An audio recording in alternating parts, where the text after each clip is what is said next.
안녕하세요. CAI 레벨 2의 리스크 앤 리스크 매니지먼트 같이 공부를 해보겠습니다.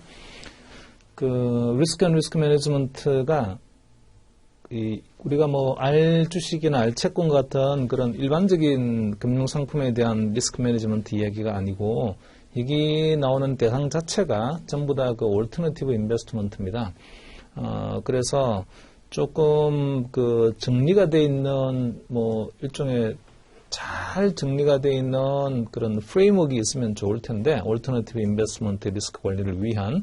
근데 그렇게 잘 되지가 않아요. 주식이나 채권에 대한 리스크 관리는 예를 들어서 주식 같은 경우는 리스크를 측정하고 할 수 있는 척도가 베타라든지 채권은 듀레이션 이런 거를 이용을 해서 리스크를 우리가 계량화도 하고 관리도 하고 이렇게 할 수 있는데 반해서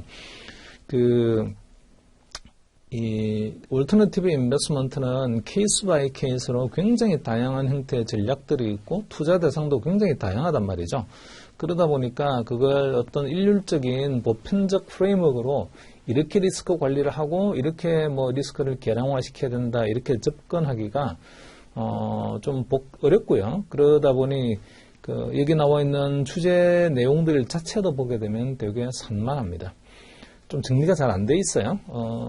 그게 어차피 가지고 있는 올터너티브 인베스트먼트의 속성이라는 게 딱 부러지게 이런 속성입니다라고 정형화시킬 수 있으면 거기에 맞춘 리스크 매니지먼트 툴도 나오고, 그 다음에 어떻게 리포팅을 해야 되는 건지 이런 것들에 대한 정확한 기준도 있고 이럴 텐데, 아직까지는 그렇게 올터너티브 인베스트먼트에 딱 들여맞는 그런 정확한 리스크 매니지먼트 프레임워크가 그렇게 가시화되어 있던 것 같진 않아요. 그래서 시험에서 다루고 있는 주제들도 보게 되면 좀 파편적으로 이렇게 다루고 있고, 이게 하나의 얼라이먼트가 되어서 이 챕터들을 다 공부를 하고 나면 올터너티브 인베스트먼트에 대한 리스크 관리를 내가 제대로 할 수 있겠구나 라고는 말할 만큼 그렇게 자신 있는 내용들은 아닙니다.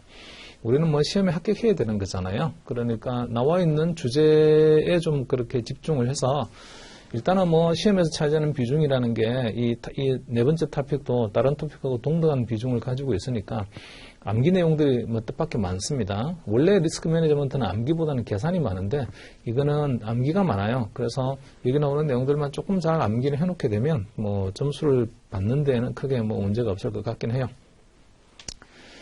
자, 일단 다루어야 될 주제들을 챕터별로 한번 보면 토픽 4.1에서 Cases in Tail Risk라는 챕터, 여기는 일종의 실패 사례들입니다. 왜 리스크 매니지먼트에 실패를 했을까? 주로 이제 대상이 되는 분석 대상은 헤지 펀드들이에요. 헤지 펀드들이 뭔가 열심히 잘 하려고 했는데 실패를 했어요. 근데 여러 가지 이제 이유들이 있겠습니다만, 각각의 이유가 뭔지를 좀 한번 확인을 해보고, 중요한 거는 그와 같은 일이 일어나게 된 이유를 파악하는 것도 물론 중요하지만 어떤 교훈을 얻었나, 이게 더 중요해요. 그래서 각각의 케이스마다 뒷부분에 뭐가 달려있냐면 레슨이 달려있습니다. 우리는 이 챕터에서 그 레슨에 좀 집중을 해서 공부를 하면 될 것 같고요. 그 다음에 물론 이제 레슨을 이해하려고 하게 되면 왜 그랬나요? 라는 걸 좀 알아야, 그래서 다시는 이런 일이 생기면 안 되겠군 이라고 좀 우리가 뭔가 레슨을 얻을 수 있잖아요. 그래서 궁극적인 원인도 좀 파악을 해야 되고, 실패했던 원인, 그게 되버려서 얻는 레슨도요 좀 정리를 할 필요가 있겠습니다. 두 번째 챕터에 나오는 게 벤치마킹 앤드 퍼포먼스 애트리뷰션이에요.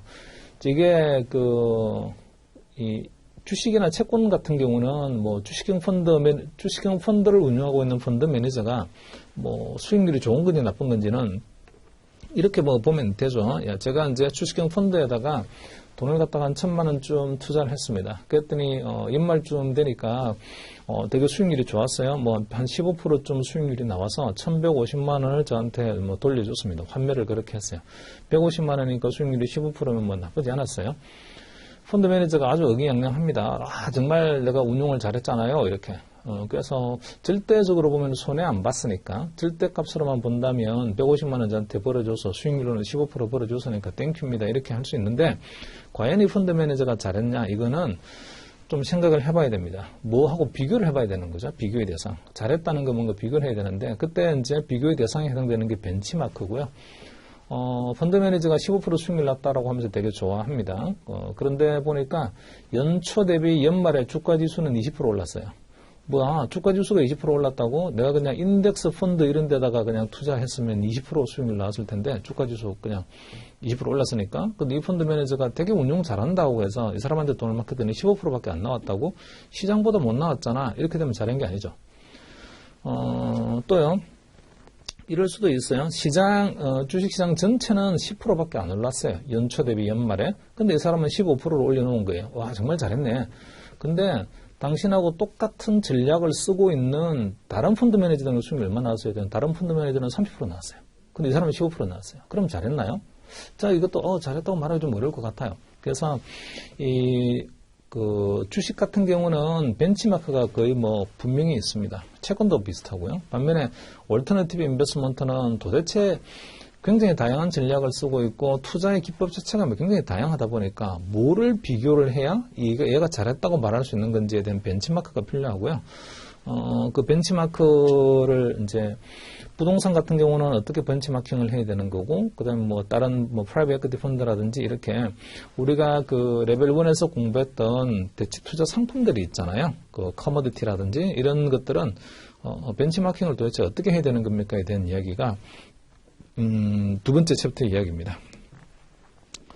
자, 그리고요, 벤치마크를 정확히 우리가 이제 파악을 하게 되면, 실제로 펀드 매니저가 얼마나 본인의 능력을 발휘를 해서 추가적인 수익을 올리는지를 확인할 수가 있어요. 그게 이제 퍼포먼스 애트리뷰션이죠. 성과에 대한 요인 분석입니다. 이 사람이 단순한 운인지 아니면 실력으로 그렇게 했던 건지 이런 것들을 벤치마크하고 좀 비교해 보게 되면 성과 요인을 좀 정확하게 분석할 수 있어요.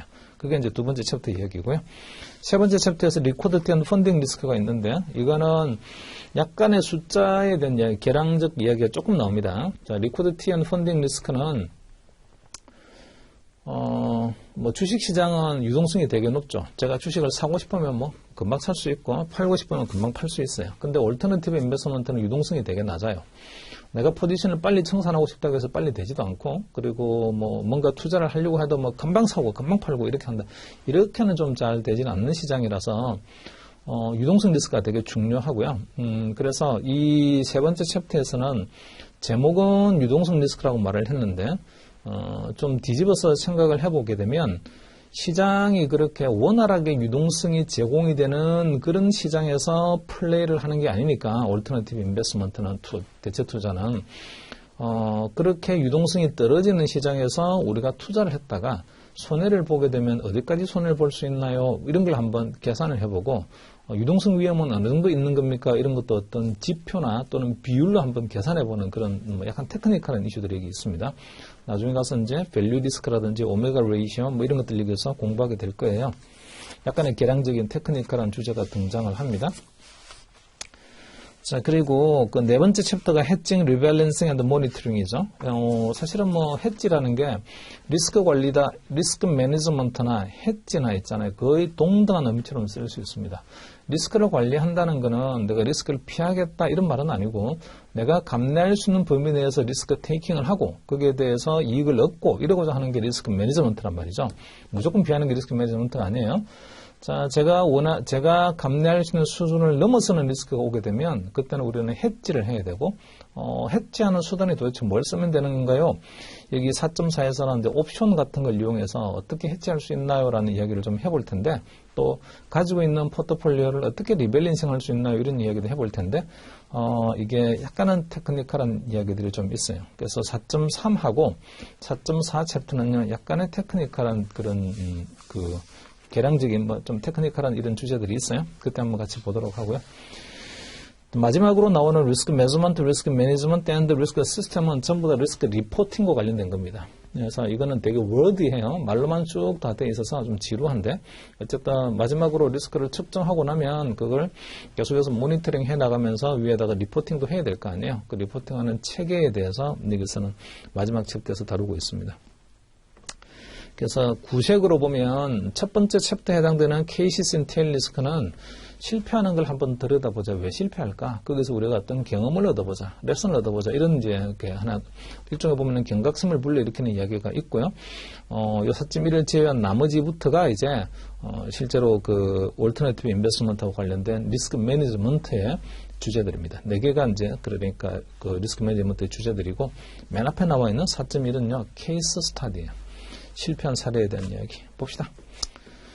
자, 이것도 요 토픽 4도요. 리스크 앤 리스크 매니지먼트도 그 출제 비중은 다른 챕터하고 다를 바 없이 동등한 출제 비중을 가지고 있으니까 혹시나 다른 챕터가 어려워요. 계산하는 것도 좀 많이 있고 해서 어려워요. 이해도 잘 안 돼요. 이런 거라면 여기는 좀 약간은 개량적인 이야기도 있긴 있지만 암기하는 것들이 되게 많으니까 그 리스크 앤 리스크 매니지먼트에서 점수를 좀 보완하시기 바랍니다. 자, 볼게요. 먼저 257페이지에 Risks driven by market losses. 자, 이제 그 실패를 왜 한 거냐면 시장에서 실패를 했어요. 시장에 뭔가를 배팅을 한 거죠. 배팅을 했는데 큰 손실이 났습니다.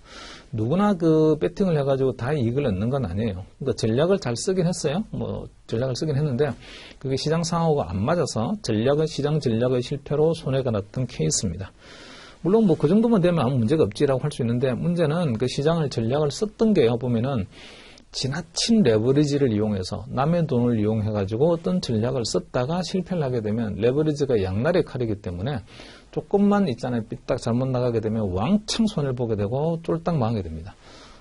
이런 이야기 같은 거죠. 우리가 은행에서 대출을 갖다가 많이 받아가서 집값이 이제 부동산 가격이 많이 오른다고 했으니까 은행에서 돈을 대출을 받아가지고 9억이란 대출을 받아서 제 돈 1억을 보태서 10억짜리 조그만 아파트를 하나 샀습니다. 자, 저는 오를 걸로 생각을 했어요. 그래서 이게 11억으로 올랐습니다. 그 다음 해에.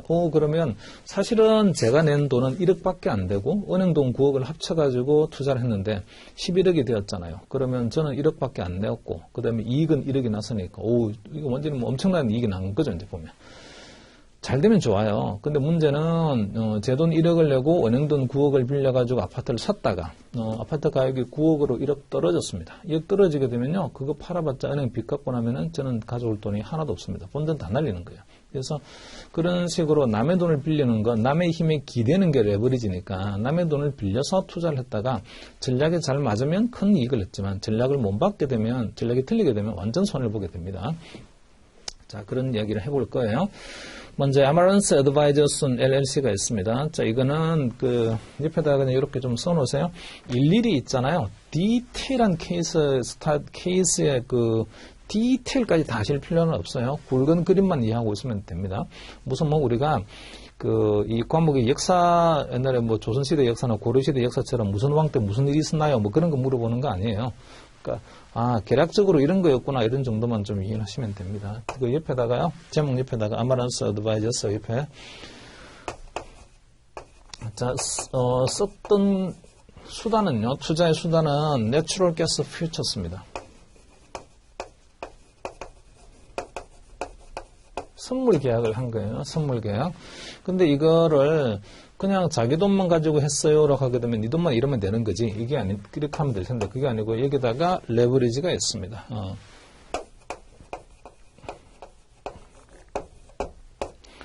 차입을 이용한 거죠. 남의 돈을 많이 빌려오는 그런 레버리지를 이용해서 했는데 결과적으로 보게 되면 처음에는요. 이니셜 석세스예요. 처음에는 되게 잘 됐어요. 근데 문제는 이제 뒤에 가가지고 and then fail이죠.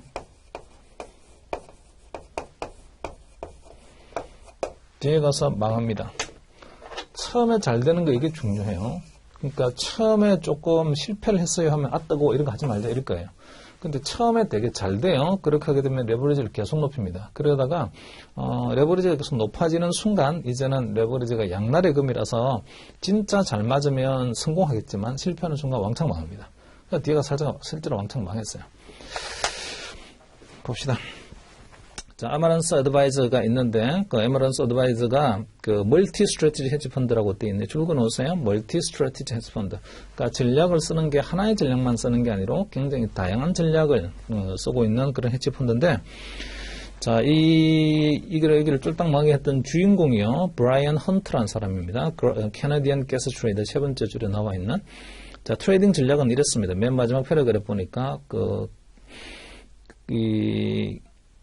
트레이딩 스트래티지 보면, 맨 밑에 줄에 보면요. Hunter made a directional bets on the price of a natural gas by going futures. going long futures. for winter contract and short futures for non-winter contract. 괄호 열고 캘린더 스프레드 스트래티지라고 되어 있어요. 아, 썼던 전략은 캘린더 스프레드 전략을 썼구나. 이런 거죠, 이제. 이 내추럴 가스를 어디다가 쓰는 거냐면, 이게 뭐, 도시가스처럼 이렇게 이 가스를 쓰는 게 다 대부분의 용도가요, 히팅 용도입니다. 난방용이라고요. 그러니까 이제 뭐, 난방열사도 옛날에 있었지만, 가스를 많이 써서 난방비가 많이 나와요. 뭐 사실은 이럴 수 있는데 사실 이 내추럴 가스의 수요가 높아지는 거는 윈터의 수요가 높아지고 여름에는 수요가 낮습니다. 자, 그러면 가격을 한번 생각해 보게 되면 윈터의 가격은 높고요. 그러면 여름의 가격은 낮을 거야 이렇게 생각할 수 있어요. 그래서 이 내추럴 가스 프라이스에 대한 배팅을 했는데 이제 봄에서 가을로 가는 동안에 이런 투자 기간이죠. 자, 봄에 포지션을 잡아서 가을까지 갈 때는 어떤 전략을 쓴 거냐면 이런 전략을 쓴 거죠. 이제 겨울이 있잖아요, 이게. 이때가 이제 하이 디맨드라고요. 가격이 수요가 되게 많을 때죠. 하이 디맨드다 보니까 프라이스가 오를 거예요. 여름에는 가격이 낮죠. 그래서 이렇게 합니다. 이제 여기는 현재 시점인데 자, 현재 시점에서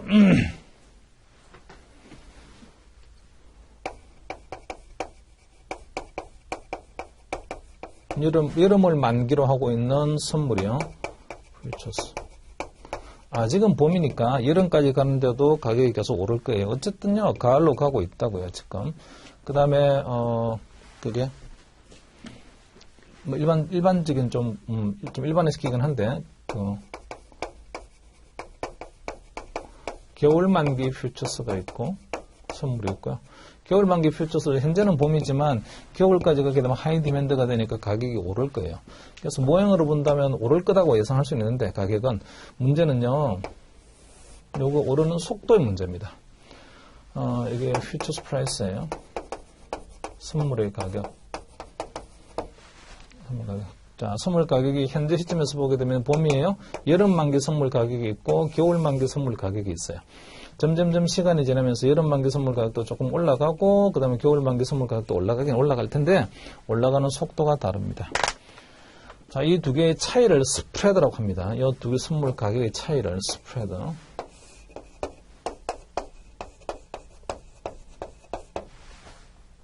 여기도 물론 이것도 이제 스프레드죠. 이 가격 차이. 스프레드가 넓어졌어요. 이 스프레드가 넓어지는 게 배팅하는 방법이 이 겨울 만기 퓨처스에 대해서는요. 포지션이 롱 퓨처스. 롱 퓨처스. 그 다음에 여름 만기 선물에 대해서는요. 숏 퓨처스. 뭐 이렇게 한 거죠, 이제. 자, 뭔가에 대한 롱 포지션이 있고 뭔가에 대한 숏 포지션이 있어요. 롱 포지션은 언제 돈을 버냐면 롱 포지션은 이게 올라가면 돈을 벌고요. 숏 포지션은 이게 내려가면 돈을 법니다. 자, 문제는 여기 현재죠. 현재 시점에서 제가 겨울 만기 선물을 롱 포지션 했어요. 이거 앞으로 계속 겨울까지 가면서 가격이 올라가면 오른 만큼 저한테는 이익이 됩니다. 자, 출발할 때 이 가격으로 출발했으니까 겨울까지 가는 동안에 만약에요. 뭐 오르기를 이만큼 올랐다고, 여기까지 올라갔다라고 쳐요. 그러면 요거만큼이 저한테는 프로핏이죠. 자, 이 가격이 올라가서 여기까지 가격이 올랐어요. 이렇게 되는 거니까 오른 만큼 저한테는 이익입니다. 자, 반면에 제가 또 숏 포지션을 취한 것도 있는데 이거 퓨처스는 숏 포지션 취했어요. 숏 포지션은 가격이 올라야 이거 뒤에 나와 있는 게 참 내려야 이익이 됩니다. 근데 올랐어요. 그래서 보니까 원래 출발했던 가격은 이거였는데 가격이 올라서 이게까지 오른 거죠. 근데 원래 근래 가격 대비 본다면 이만큼 올랐어요. 요 폭만큼은요, 로스입니다. 오른 만큼은 손실이에요. 근데 문제는 이게 이제 속도가 다르다는 거죠. 겨울 만기를 하고 있는 선물 가격은 빠른 속도로 오르고, 여름 만기를 하고 있는 선물 가격은 좀 천천히 오르다 보니까 빠른 속도로 오르는 것에 대해서 저는 롱 포지션에서 이익이 크고요. 그 다음에 천천히 오르는 것에 대해서는 숏 포지션에서 손해를 보긴 했는데 손해를 좀 작게 봅니다. 그래서 두 개를 합치게 되면, 이게 프로핏하고 요 로스하고 이 두 개를 합치게 되면요, 넷 프로핏. 좀 이익이 나는 거죠, 이제 이런 거죠. 자, 이게 이제 뭐 이런 거를 캘린더 스프레드라고 했는데, 선물을 이용한 스프레드죠. 이 스프레드가 어떻게 될 걸로 배팅을 한 거냐면, 스프레드가 와이든 되는 거 있잖아요, 그죠? 와이든에 배팅을 했어요. 문제가 생기는 경우는 언제냐면, 이게 오르는 속도가 달라지는 거예요. 처음에 내가 예상했던 거하고 다르게. 얘가 좀 천천히 올라가고, 이렇게 천천히 올라가고, 얘는 빠른 속도로 올라가, 이렇게 하게 되면요, 손해납니다. 자, 스프레드가 줄어들게 되면 손해가 나게 돼 있어요. 자, 거기, 이 258페이지, 위에서 세 번째 문장에, At first, Hunt and his team were quite successful in terms of return. However, most of everyone's risk was allocated to Hunt Energy Group. 자, 이게 처음에 되게 성공을 했어요. 이런 전략들은 잘했습니다. 어쨌든 잘 되었는데, 문제는 although the fund was marketed as a multi-strategy fund, it increasingly became focused energy fund that placed directional bets on the natural gas price. 자, 이게 이제 그 정체가 말이죠. 이 회사의 정체는 멀티 스트래티지 펀드를, 멀티 스트래티지, 다양한 헤지 펀드 전략을 쓰고 있는 그런 펀드인데도 불구하고 대부분의 이익이 어디서 나오는 거냐면 이 전략에서 나와요. 에너지 가스 쪽에서. 자, 그러다 보니까 말은 명색이 멀티 스트래티지예요. 뭐 보니까 말은 백화점이요라고 되어 있는데 가보면 딱 하나만 팔고 있는 거죠. 찐빵만. 그런 형태가 지금 되어 있는 거죠, 지금. 자, 거기 밑에서 위에서 세 번째요. Hunter made huge directional bets on the prices of energy product. 그래서 뭐 성공을 하다 보니까 굉장히 힘이 많이 실려요. 이렇게 전략을 성공을 하게 되면. 그래서 아주 대량의 배팅들을 합니다. 자, 그 세 번째 패러그래프의 마지막 문장을 보면요. By 2006, energy trade accounted for half of Emirates capital and increasing level of both profits and volatility. 그러니까 뭐 거의 벌어들이는 수익의 대부분을 지금 이 헌터가 쓰고 있는 에너지 그룹에서 다 만들었고, 투자하는 금액도 절반 이상에 대한 금액이 이 에너지 그룹 쪽에 전부 다 투자가 되어 있습니다. 멀티 스트래티지 펀드가 이제 더 이상 아닌 거죠, 이렇게 되면. 자, 그리고 by 2006년도까지 말이죠. 66년쯤 되어서 Emirates strategy started to become unstable. 자, 이 전략이 조금씩 안 맞기 시작. 이 전략이 맞을 때도 있고 안 맞을 때도 있고 이렇게 해서 좀 스테이블하지 않게 되었습니다. 그리고 그 두 번째 문장 보시면요, 또 오른쪽 in addition에서 its open position in natural gas often accounted for majority of open positions for particular months. 어떤 특정한 달에 선물 시장에서, 자, 이 내추럴 가스 선물 시장에서 오픈 인트레스트, 그러니까 미결제 약정으로 남아있는 포지션만 세어봤더니 이 아마란스가 쓰고 있는, 아마란스 그룹이 가지고 있는 선물 포지션이 절대적으로 많은 포지션을 차지하고 있는 거예요. 이게 시장에서 그렇게 유동성이 높지 않은 시장에서, 거래가 많지 않은 시장에서 한 거래자가 대부분의 포지션을 가지고 있어요. 한 거래자가 대부분의 포지션을 가지고 있고 나머지는 다 그 거래자를 대상으로 해서 반대 포지션을 흩어져서 가지고 있어요. 이렇게 되면 굉장히 위험해지게 됩니다. 제가 이제 대량의 포지션을 가지고 있다가 이 포지션 빠져나오기가 되게 어려워져요. 이렇게 되게 되면. 그래서 거기 또 세 번째 문장에 In May, the group lost $1 billion due to natural gas spread compression. 자, 스프레드 와이든에 배팅을 했는데 스프레드가 컴프레션 됐어요. 오히려 이게 줄었어요. 파란색처럼 이 사이가 줄어버렸습니다. 손해를 엄청나게 봤다는 거죠. Emirates had bet natural gas spread widen 하는 거에 배팅을 했는데, 자, 이래서 되게 많이 손해를 볼 것 같았는데, 뭐, 그 밑에 조금 읽어보시게 되면, 나중에 다시 복구를 합니다. 이 손해를 복구를 해가지고 다시 이익이 나는 걸로 돼요. 또 밑에 패러그램 내려와 보세요. At the end of Emirates occurred on August 29일, August 29th, 2006년도에 뭔가 이제 드디어 에미런스가 끝장을 봐야 되는 그런 상황이 온 거네요, 보니까. 돈을 엄청나게 많이 잃었어요. 두 번째 문장에 보니까 at the start of September, 자, 가을이죠. 가을에 Emirates remained long March 2007 contract, short April 2007 contract. 3월 물이 있고, 그 다음에 4월 물이 있는데, 지금은 또 상황이 이제, 계절로 본다면 가을이죠. 현재가 여기인데, 현재가 가을이에요. September니까. 가을에서 이제 다시 있잖아요. 그죠? 봄으로 가는, 내년도 여름으로 가는, 뭐 그런 과정입니다. 이게 이제 투자 기간이죠. 현재는 가을이고. 여기 보니까 내년도 봄 계약이 있고요. 봄 만기. 3월 만기죠. 3월 만기. 그 다음에 또 4월 만기가 있어요. 3월 만기 계약이 있고 4월 만기 계약이 있고 두 개의 계약이 있는데 3월 만기 선물 가격 퓨처스 프라이스가 있고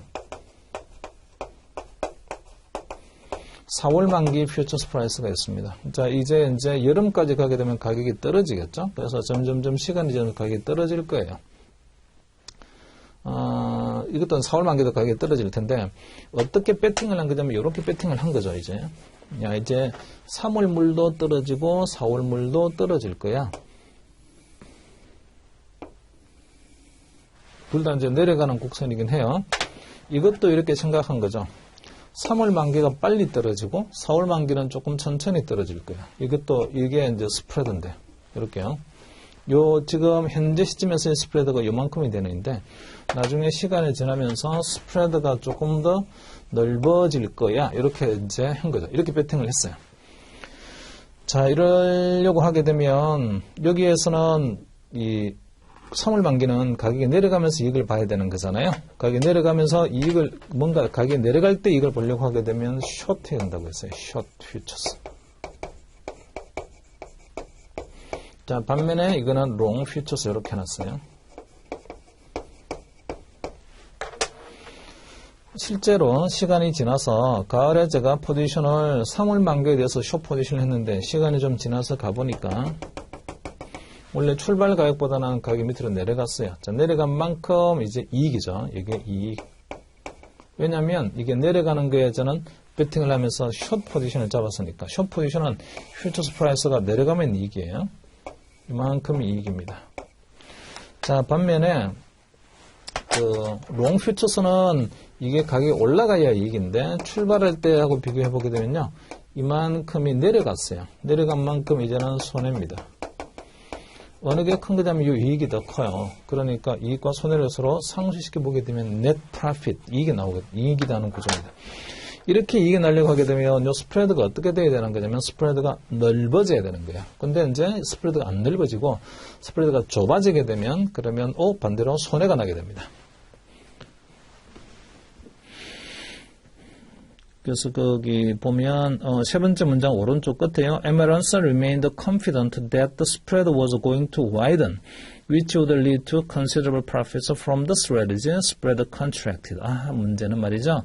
스프레드가 넓어지지 않고 스프레드가 이렇게 좁아졌어요. 좁아지는 바람에 이 차이가 좁아지는 바람에 오히려 손해를 보게 되었어요. 자, 이거를 계약을 하나씩만 하자, 롱 하나, 숏 하나만 하자 이러면 배팅하고 있는 계약 수가 작으니까 손해도 작아요 이렇게 할 텐데 매시브하게 굉장히 많은 계약 거래를 하고 있단 말이죠. 그러니까 조금만 내 전략이 어긋난다고 하더라도 큰 손해를 보게 됩니다. 자, 밑으로 좀 내려오셔서 밑에 레슨 봅시다. 레슨 맨 마지막으로 오셨어요. 레슨은 prime brokers can have a significant impact on the viability of the hedge fund.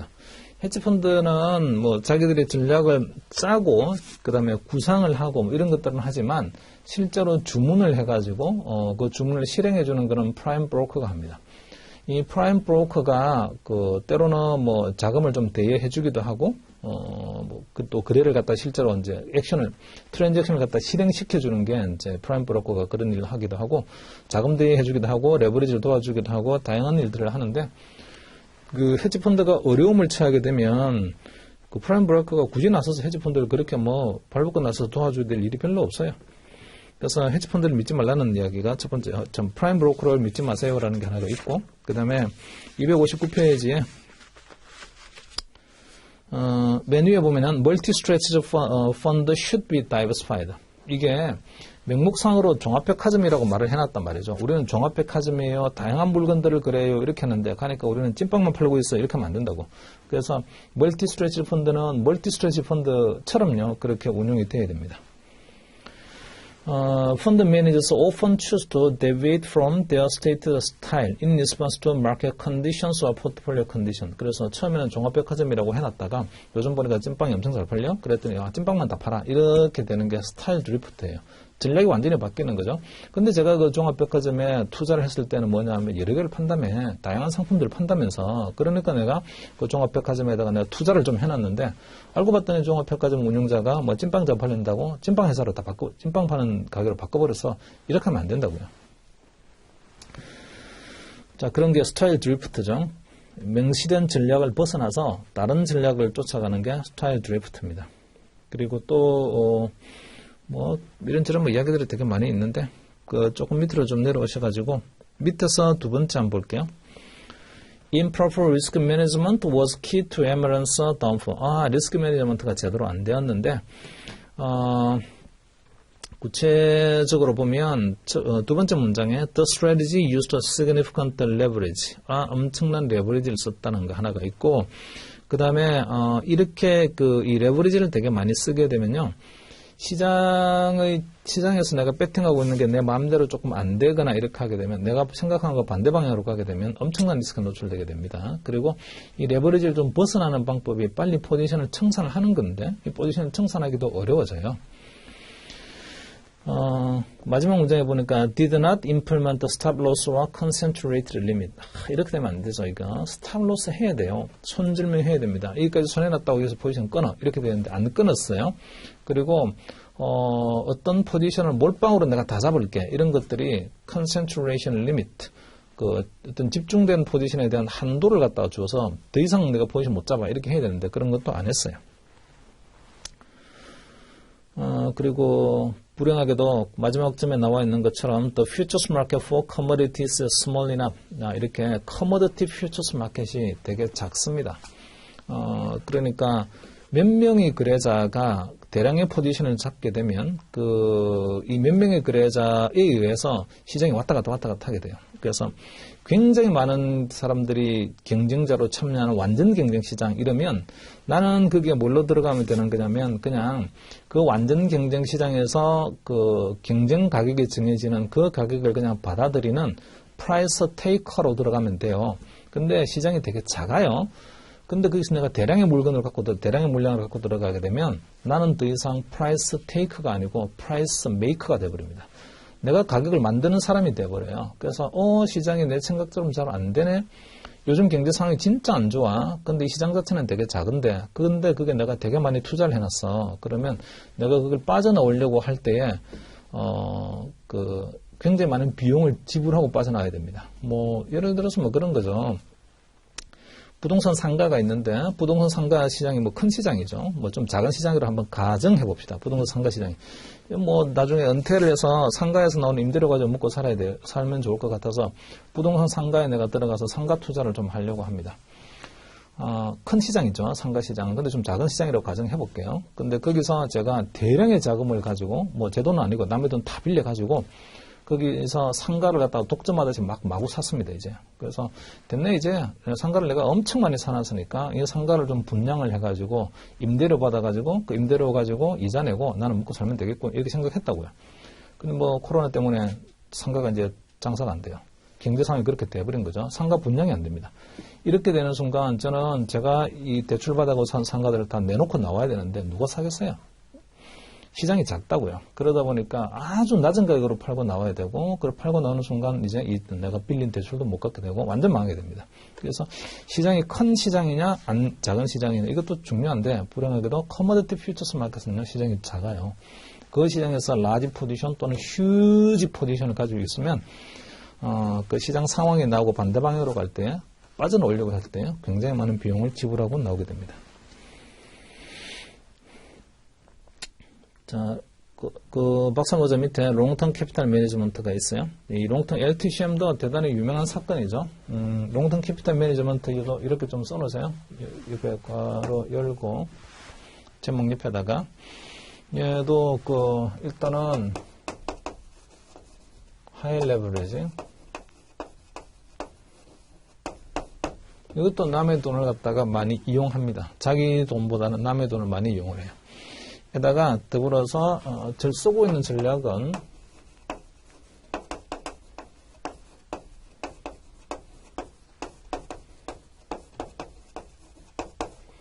Relative Value Strategy. 여기서 말하는 Relative Value는 자 이제 이런 거죠. 동일한 위험이 있고요. 동일한 현금 흐름이 예상돼요.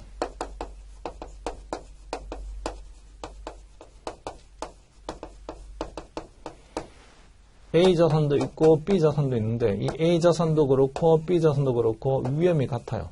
현금 흐름도 똑같이 오는 겁니다. 그러면 시장의 가격이 어떻게 돼야 되겠어요? 가격도 같아야 돼요.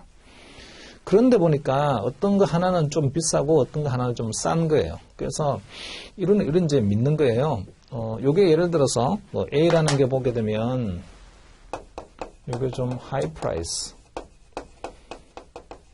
이런 걸 가지고 한번 판단해 봤더니 가격이 좀 비싸요. 높은 가격이에요. 이거는 좀 로우 프라이스, 낮은 가격이에요. 자, 그러면 우리는 이렇게 생각합니다. 이게 좀 높은 가격으로 그래야 되고 있고 이것도 좀 낮은 가격으로 그래야 되고 있으니까 어딘가는 페어 밸류가 있을 거예요. 페어 밸류, 적정 가격. 이런 위험과 이런 현금 흐름을 가지고 있으면 어떤 페어 밸류가 있을 텐데 이 페어 밸류에 결국은 하이 프라이스는 내려오고 로우 프라이스는 이쪽으로 올라가서 수렴해야 되지 않니? 이렇게 이제 투자를 하는 거죠. 릴레이티브 밸류 전략이에요. 자, 봅시다. LTCM도 헤지 펀드예요. 첫 번째 줄에 나와 있는 것처럼. 자, 그리고 1998년도에 이제 이게 망했는데, 정확히 말하면 2001년도가 망했어요. 실제로 파산 상태로 가게 된 거는 98년도에 파산 상태로 갔지만, 그 채권자들의 컨소시엄이, 우리가 빌려준 돈을 받질 않고, 채권자들에게 돈을 갖다 많이 빌려줬는데, 아마 14개쯤 될 거예요. 미국에 있는 메이저 은행들인데, 그 메이저 은행들이 이 헤지펀드에다 돈을 왕창 많이 빌려주긴 했지만, 우리가 채권자 역할을 하지 않고 주주로 전환할게 해서 채권자를 돈 빌려준 거를 투자한 것처럼 전환을 해가지고 컨소시엄을 좀 14개 은행들이 컨소시엄으로 출자 전환을 합니다. 빌려준 돈을 갖다가 이자 원금 갚아 이렇게 말을 하지 않고 그냥 투자한 걸로 바꿔줄게. 그리고 2년 있다가 1998년도에 이제 이가 파산한 꼴이 되었는데 그때 연준이 나서서 어쨌든 14개 은행장들을 모아놓고 이 헤지펀드를 살려. 사실은 뭐 연준이 헤지펀드 살리라고 말할 만큼 그렇게 시장 개입을 해서는 안 되는 거지만 그만큼 파급력이 엄청 컸습니다. 이 헤지펀드가 망하게 되었을 때 14개 은행들이 컨소시엄으로 출자 전환을 하고 그리고 2년 후에 이 헤지펀드는 나중에 청산을 하게 됩니다. 원래 이제 손해를 봤을 때가 98년도에 36억 달러 손해를 봤어요. 예, 36억 달러 손해 봤는데 이 36억 달러 손해 본 거를 2년 만에 다 복구를 하고 물론 그 14개 컨소시엄이 그러면 들어가서 엄청나게 뭐 투자를 잘했군. 그게 아니고 아무것도 안 했어요. 시간만 가길 기다렸을 뿐인데 그런데 2년이 지났더니 이익이 다 복구가 되었습니다. 그 이야기는 요 LTCM이라는 헤지 펀드가 쓰고 있던 전략들이요. 되게 잘 맞는 전략이고 그리고 되게 성공하는 전략이었긴 하지만 일시적인 시장 충격이 탁 오면서 이 전략이 잠깐 흐트러진 거예요. 이 전략 따라 잘 안 맞게 되어버려요, 상황이. 그러다 보니까 잠깐 고통을 겪게 됐는데 그 잠깐 걷는 고통을 건너만 갈 수 있다라고 하게 되면 나중에 큰 이익을 봤을 텐데 잠깐 겪는 고통을 못 겪게 된 거죠. 왜 못 겪었을까요? 하이 레버리지 때문에. 남의 돈을 왕창 많이 쓴 거예요. 그래서 남의 돈을 왕창 쓰지 않고 전부 다 내 돈이었다면 그냥 기다렸을 텐데. 여러 가지 마음 아픈 이야기가 많네요. 그러다 보니까 뭐 부동산 상가 붐이 엄청나게 일었잖아요. 그래서 상가를 투자한 사람들이 많아요. 그 상가를 많이 투자했는데 자기 돈 가지고 다 투자하진 않죠. 다 보면은 뭐 융자를 받고 뭐 그다음에 중도금 대출 받고 이렇게 해서 뭐 무이자 대출도 많으니까 상가를 한 뭐 10개쯤 이렇게 해놨습니다. 한 4, 50억 들었어요. 뭐 내 돈 거기 들어간 거는 한 10억 좀 들었습니다. 그것도 이제 피눈물 나는 돈이긴 하죠. 그 나머지 한 40억 정도는 다 대출로 이렇게 해놨어요. 상가가 완성이 되면 이걸 분양을 상가가 완성이 되면 임차인을 갖다가 우리가 이제 유치를 해서 임대 수수료를 받으면 될 거야. 근데 상가를 갖다가 내가 한 40억, 50억만큼 투자를 해놨는데 10개쯤 있다라고 쳐요. 거기에서 10개의 상가에서 나오는 그러면 임대료만 가지고 저는 앞으로 뭐 평생 먹고 살겠다. 물론 이자가 갚아야죠. 근데 이자가 금리가 요즘 낮으니까 낮은 금리로 돈 빌려서니까 임대료 받아서 그 이자 줘봤자 별로 많지도 않으니까 나머지 돈 가지고 내가 충분히 먹고 살겠군. 이렇게 해서 열심히 막 그냥 상가 분양을 다 받고 한 10개쯤 그냥 상가를 샀어요. 한 4, 50억 들어가지고 미리 다 사놓은 거죠. 근데 문제는 임차인이 안 나오는 거지. 사람들이 누구나 그 상가에 들어와가지고 내가 뭔가 사업을 해볼게 이런 사람들이 나와야 되는데 안 나오는 거예요. 무슨 소리야? 이게 옆에 지하철도 있고, 옆에 아파트 대규모 단지들도 있고, 유동인구 엄청 많은데 왜 임차인이 안 들어오지? 그 임차인이 정상적 상황이라면 들어올 텐데 요즘은 그렇게 장사 안 하고 집에 있는 게 돈 버는 거예요. 장사하게 되면 관리비도 안 나와요. 재료비도 안 나와요. 전부 다 무슨 뭐 코로나라든지 이런 것들 때문에 장사가 안 되는데 누가 자영업을 합니까? 자, 그때에 돈이 있는 사람은 그 상가가 임대가 안 나가도요, 버팁니다. 하지만 돈이 없으면 버틸 수가 없어요. 그래서 나중에 시장이 좀 정상화되고 경제가 좀 정상화되게 되면 그때는 요 상가가 분명히 임대가 잘 나갈 텐데 뻔히 보임에도 불구하고 지금은 내가 견딜 수가 없는 거예요. 자, 그럴 때는 그 상가를 사는 사람도 없음에도 불구하고 상가를 매각하겠다고 내놔야 되고 그것도 빨리 팔려고 하게 되면 낮은 가격으로 매각해야 되고 그러면서 손해를 엄청 보게 됩니다. 그래서 아주 잘 맞는 전략, 롱텀으로 보게 되면 맞는 전략임에도 불구하고 단기 손해를 하회해버리기 때문에 우리가 견뎌내지 못하게 되면 파산입니다. 이 LTCM이 딱 그런 케이스예요. 맨 밑에 보게 되면 LTCM focused primarily on relative value strategy. 주로 뭘 이용한 거냐면 fixed income, 채권을 이용한 그런 전략을 썼는데 썼던 전략은 relative value strategy입니다. 그래서 이 전략이란 게 뭐니 보면 identify two similar securities that were trading at different spread. 이것은 스프레드란 게 그냥 수익률의 차이긴 한데 그냥 가격 차이다 이렇게 생각하면 돼요. 동일한 위험과 동일한 현금흐름을 가지고 있는데 가격 차이예요. 이렇게 생각하시면 돼요. LTCM would buy the relatively less expensive security. 그러니까 좀 상대적으로 싼 거는 long position. 그 다음에 short more expensive security. 상대적으로 비싼 거는 short position. 이렇게 해서 이 두 개의 가격 차이가 적정한 범위로 돌아올 때까지 기다립니다. 그래서 정상적 시장이라면 적정한 범위로 돌아오게 될 거고 그렇게 하게 되면 long 포지션과 short 포지션에서 둘 다 이익을 보게 됩니다. 롱 포지션은 아까 말씀드린 것처럼 이거는 롱 하는 거죠. B는 상대적으로 낮은 거예요. 롱 포지션. 롱 포지션은 가격이 올라가면 돈 번다고 했어요. 지금 로우 프라이스니까 가격이 올라가면서 돈 벌고 숏 포지션은 가격이 내려가면서 돈 벌어요. 그래서 얘는 A는 상대적으로 비싼 거니까 이거는 페어밸류로 수렴하면서 가격이 좀 내려갈 거예요. 그럼 내려가는 폭만큼 저는 또 돈을 벌게 되죠. 롱, 숏 둘 다 돈을 벌 수 있습니다.